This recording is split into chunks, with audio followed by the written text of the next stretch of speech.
Bueno, vamos a hablar un poco de los conceptos claves de la insuficiencia cardíaca, ¿tá? Vamos a empezar con una breve introducción, ¿tá? Que tiene mucha referencia con lo que se ve en el teórico, capaz que haciendo énfasis a lo más importante. Y luego vamos a tener como siempre una historia clínica como para poder hacer el análisis de la insuficiencia cardíaca, ¿tá? Tanto en su etapa crónica como en su etapa aguda. Bueno, primero como introducción, está el concepto de insuficiencia cardíaca, o sea, hay varias definiciones, la definición más importante que ustedes tienen que conocer es la fisiopatológica y la clínica, ¿tá? La fisiopatológica sencilla en realidad es la incapacidad del corazón de garantizar un gasto cardíaco adecuado a las demandas tisulares y o hacerlo expensas por aumento de las presiones de llenado, ¿tá? Es decir, no solo el corazón que tiene elementos de falla anterora o fracciones de eyección ventriculares disminuidas, sino también el corazón que trabaja a presiones elevadas, ya de por sí te habla de que estamos en una condición de insuficiencia cardíaca, ¿tá? Por otro lado, tenemos la definición clínica que habla más de un concepto clínico a partir de un síndrome caracterizado por diferentes signos y síntomas causados por una anomalía cardíaca estructural o funcional, ¿tá? Las relaciones, las definiciones en sí se relacionan, ¿tá? Es decir, esto, esta definición fisiopatológica se relaciona con la clínica, porque esta capacidad de que el corazón no pueda garantizar un gasto cardíaco o hacerlo a expensas de presiones de llenado va a caracterizarse de unos signos y síntomas clínicos que los vamos a poder ver tanto en un paciente crónico como en elementos de agudización, ¿tá? La patogenia a grandes rasgos, ¿tá? Como ven, tenemos por un lado en el eje de la SI la fracción de eyección del ventrículo izquierdo y por otro lado el tiempo en años, ¿tá? Va a haber un evento índice que dependiendo de este evento, si es agudo, por ejemplo un infarto o algo crónico como la hipertensión, va a generar una caída en lo que es el gasto cardíaco o una alteración en las presiones de llenado, o sea, va a imponer una sobrecarga a nivel miocárdica, ¿tá? Tanto a nivel de volumen o de presión, ¿tá? ¿Esto qué va a llevar? Va a llevar a mecanismos compensadores, que vamos a hablar bien ahora cuáles son, el sistema nervioso simpático, el sistema renina-angiotensina-aldosterona, ¿tá? El sistema de citoquinas proinflamatorias, ¿tá? Los radicales libres de oxígeno, que van a llevar a preservar el gasto cardíaco, es decir, en un momento agudo va a ser beneficioso. Lo que tiene en contraposición es que estos mecanismos agudos, así como hablamos en la clase de insuficiencia renal crónica, en enfermedad renal crónica, el efecto compensador que tiene para garantizar el adecuado funcionamiento a nivel cardíaco va a generar daño a nivel miocárdico, ¿tá? Generando un daño secundario que va a ser los causantes de los síntomas que tiene la insuficiencia cardíaca, ¿tá?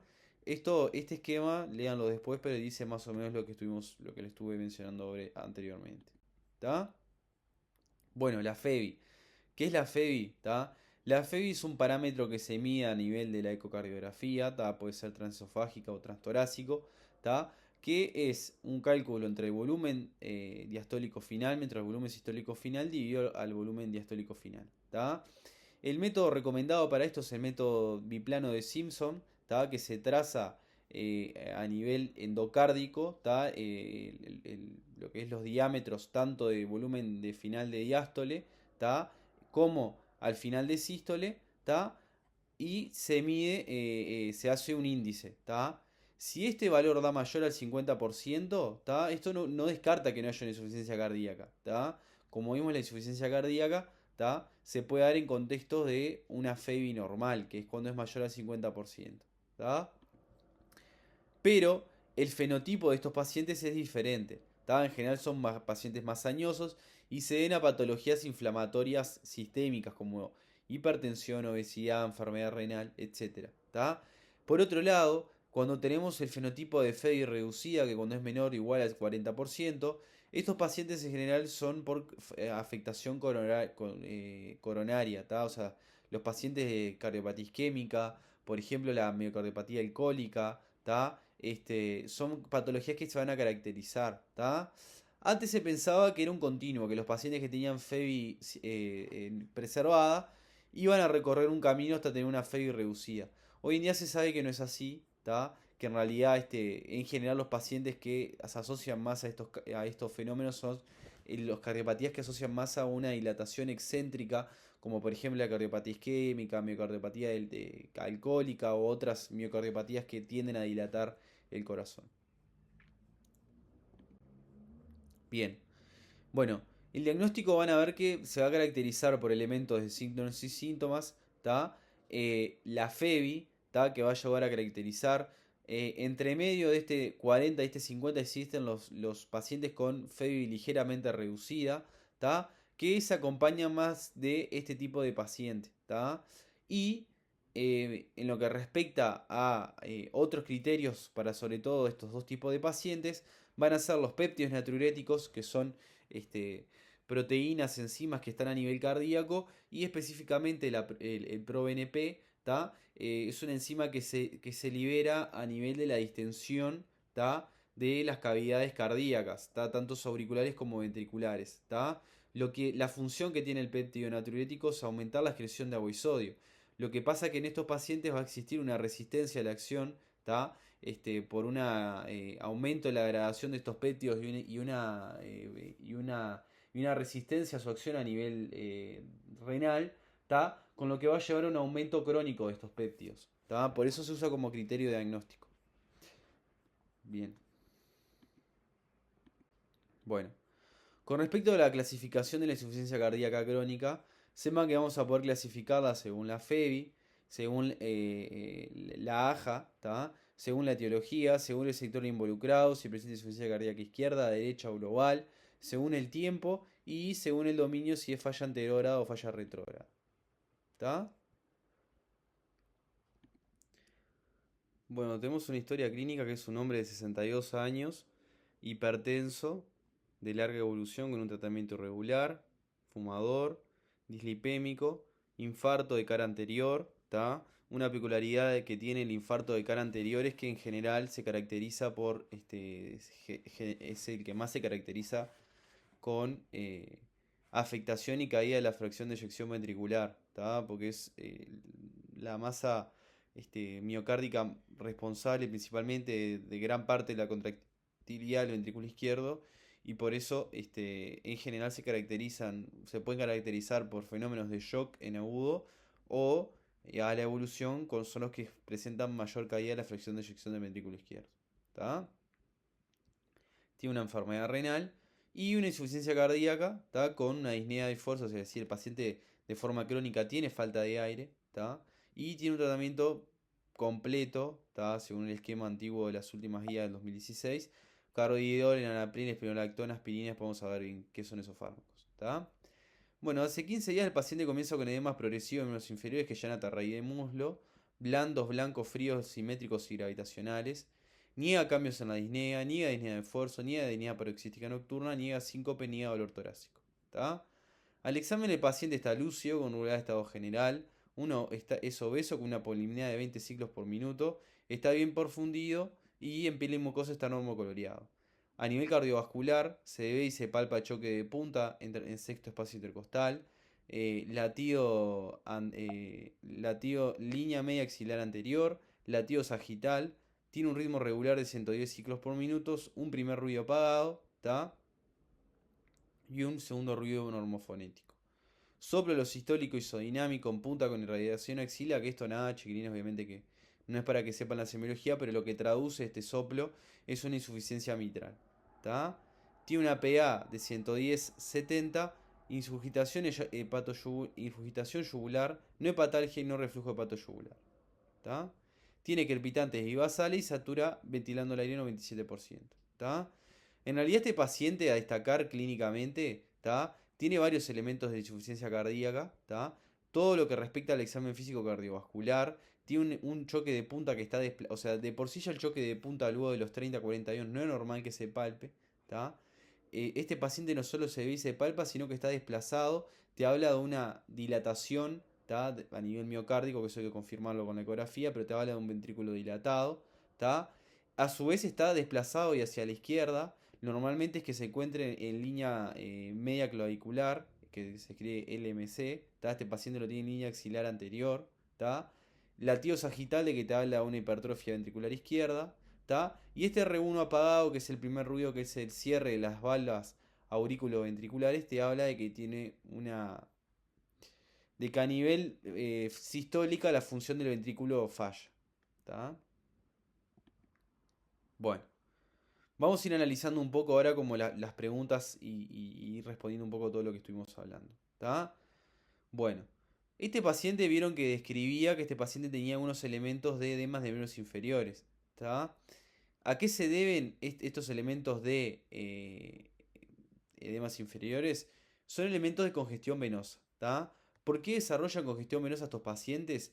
Y bueno, yo les había comentado anteriormente que parte de los mecanismos compensadores en estos pacientes era el aumento del sistema renina-angiotensina-aldosterona, el sistema nervioso simpático, el aumento de la ADH, etcétera, que lo que van a tender es generar un aumento de la retención hidrosalina. ¿Tá? Van a estimular a nivel renal un aumento de la retención hidrosalina. ¿Tá? Estos pacientes también van a tender a generar una hipoperfusión renal, ¿tá? Con una menor congestión, ¿tá? Lo que va a contribuir que a nivel renal también se mantenga el estímulo de reabsorber agua y sodio y que a su vez la excreción de agua y sodio se vea más enlentecida, ¿tá? Por lo cual estos pacientes con el pasar del tiempo van a ir generando un elemento de congestión venosa que van a presar en miembros inferiores y puede llegar hasta dilatar las cámaras cardíacas derechas y visualizarse elementos clínicos de descompensación como es el reflujo hepatoyugular y la regurgitación yugular. ¿Tá? También se puede ver elementos de congestión venosa a nivel pulmonar. ¿Tá? Cuando a nivel del ventrículo izquierdo existe un aumento de las presiones de llenado, de forma retrógrada se empieza a generar una congestión a nivel pulmonar que se puede traducir con estertores crepitantes. ¿Tá? Es el famoso edema pulmonar. ¿Tá? Acá en esta placa podemos ver elementos de redistribución del flujo que son elementos agudos. ¿Tá? No hablan de descompensación en los pacientes con insuficiencia cardíaca, pero es un elemento agudo, ¿tá? De insuficiencia cardíaca. ¿Tá? Bien, esto fue lo que estuvimos hablando. Bueno. Bueno, con respecto a la insuficiencia cardíaca, lo que podemos empezar diciendo es que es una insuficiencia cardíaca crónica, ¿tá? Con una FEI menor al 40% y que está sobreestimada por la insuficiencia mitral severa, porque cuando hay insuficiencia mitral, lo que sucede es que cuando se da la fase de sístole, como la válvula está disfuncionante, parte de la eyección del ventrículo izquierdo se va para la aurícula izquierda, ¿tá? Es un estadio de la baja 3 porque es sintomático, ¿tá? No está en un estado terminal, pero es sintomático. Y tiene una disfunción sistólica y diastólica. ¿Tá? Bueno, esto era parte de lo que estuvimos hablando hoy. ¿Tá? Los mecanismos compensadores que se ponían en juego era el sistema renina-angiotensina-aldosterona, el sistema nervioso simpático, ¿tá? La ADH, el sistema inflamatorio, son todos estímulos que al censar una sobrecarga de volumen o una sobrecarga de presión se van a poner en juego para optimizar y adecuar el gasto cardíaco a las demandas tisulares. También existen mecanismos a nivel local, a nivel miocárdico, que se van a poner en juego de forma más precoz, como por ejemplo el mecanismo de Frank Starling, el ANREP y el Bodwich. ¿Tá? Más que nada me parece importante explicar el Frank Starling, ¿tá? Que es un mecanismo que también tiene varias aplicabilidad a nivel de la clínica, porque nos habla de un sector donde va a existir una respuesta a la precarga, ¿tá? Es decir, un sector donde a nivel, si tenemos en esta curva en el eje de la C, en el eje de la C, que es la precarga, en el eje de C, volumen sistólico, sepan que va a existir una zona donde nosotros al aportar fluidos va a aumentar el gasto cardíaco, ¿tá? Y un mecanismo compensador en un primer momento es aumentar el retorno venoso para aumentar el gasto cardíaco en la insuficiencia cardíaca, ¿tá? Aumentando la sensibilización de las miofirillas de calcio y de esa forma aumentar el gasto cardíaco. Lo que pasa es que estos pacientes, ¿tá? Al tener alteración del miocardio y al estar en una fase de hipervolemia más frecuente a nivel clínico, esta curva se va a ver desplazada hacia abajo. Entonces van a estar de forma rápida, van a llegar a una zona de precarga independencia, es decir, que frente a aumentos de la precarga no va a haber aumento de volumen sistólico y no va a haber beneficio al aportar fluidos. ¿Tá? Entonces este mecanismo se agota rápidamente en estos pacientes. Y bueno, con respecto al tratamiento, nada, sepan que los pilares existen tratamientos crónicos como por ejemplo los betabloqueantes. O sea, la idea del tratamiento en la insuficiencia cardíaca es bloquear esos ejes neuromorales. Entonces los IECA, que inhiben el sistema renina-angiotensina-aldosterona, y los betabloqueantes son parte esencial del tratamiento. ¿Tá? La espironolactona, que es un antagonismo de la aldosterona, ¿tá? También. Pero las nuevas guías del 2021 agregan otros fármacos como por ejemplo diuréticos que actúan. Los diuréticos también son pilares del tratamiento, pero se usan en fase aguda, ¿tá? y ahora se adecuaron más al tratamiento crónico porque se vio que disminuye las hospitalizaciones de estos pacientes. ¿Tá? Pero actualmente existen otros fármacos como por ejemplo el sacubitril o valsartán, que es un fármaco que no solo actúa a nivel del eje renina-angiotensina-aldosterona, sino también inhibe la terlipresina, que es una enzima que degrada los péptidos natriuréticos y se dice que de esa forma tiene mayor acción los péptidos natriuréticos. También existen los inhibidores de SGLT2 que actúa a nivel siendo un diurético a nivel del túbulo proximal, aumentando la excreción de glucosa y de agua.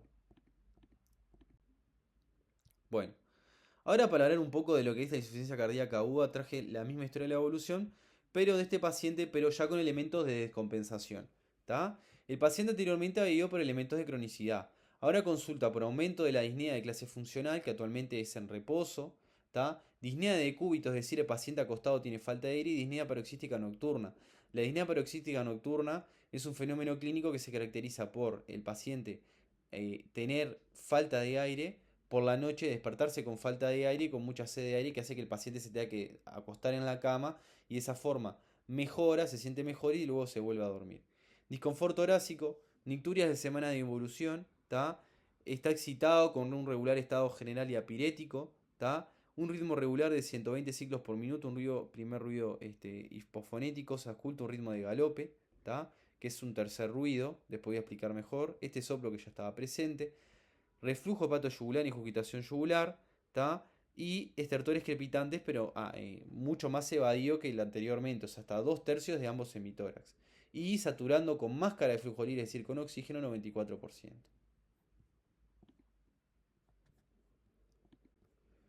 Bueno, esta es la radiografía de que presenta el paciente. Como ven, a comparación con la anterior, se ven como todas estas opacidades algodonosas, que es el famoso edema pulmonar, que te habla de una hipertensión venocapilar pulmonar bastante importante.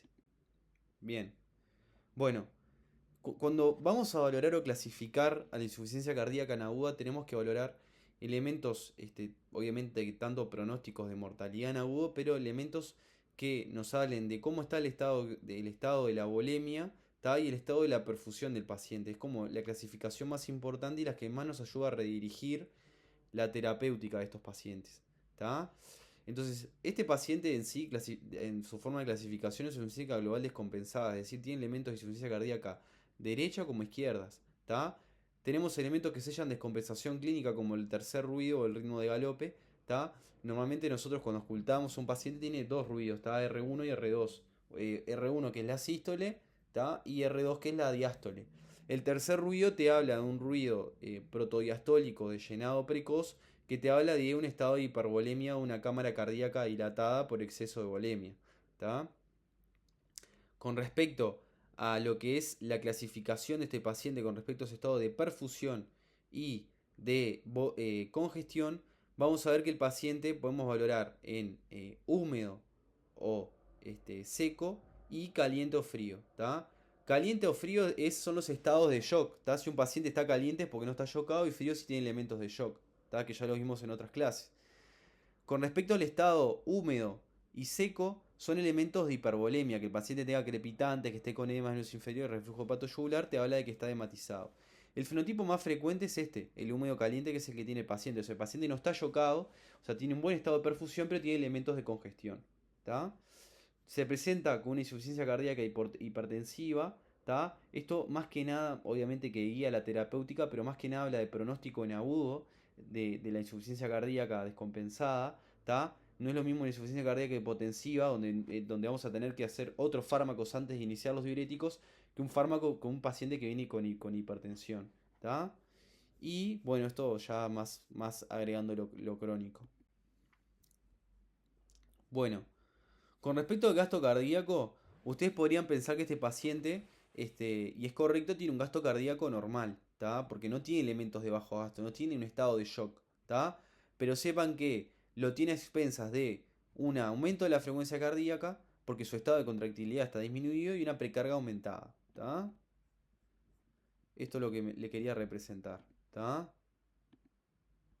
El paciente, como recuerden que gasto cardíaco es volumen de eyección sistólica por frecuencia cardíaca, este aumento de la frecuencia cardíaca, que estos pacientes basalmente la van a tener aumentada, es lo que hace que este paciente de forma a expensas tenga un buen gasto cardíaco. ¿Tá?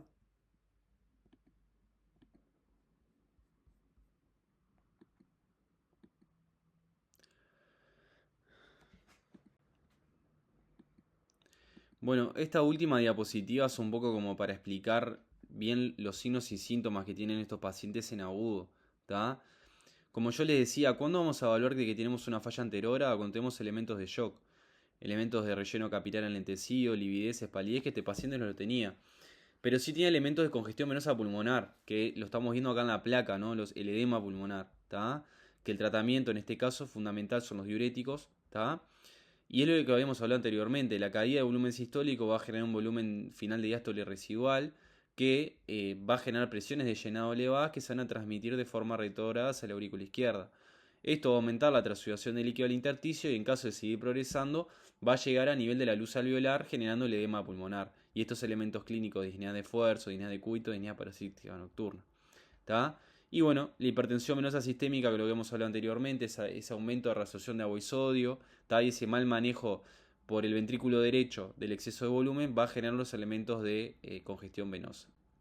Y bueno, el tratamiento en realidad, lo fundamental que tienen que saber que en agudo son los diuréticos. ¿Tá? El diurético de asa furosemide va a ser el tratamiento. Dependiendo de la presión arterial, obviamente que oxigenoterapia también si el paciente desatura. ¿Tá? Dependiendo de la función arterial vamos a utilizar o fármacos que colaboren en bajar la poscarga, como por ejemplo la nitroglicerina, o fármacos que por ejemplo favorezcan el aumento de la presión arterial cuando el edema pulmonar es hipertensivo. ¿Tá? Bueno, eso es lo importante de la clase de insuficiencia cardíaca. Saludos.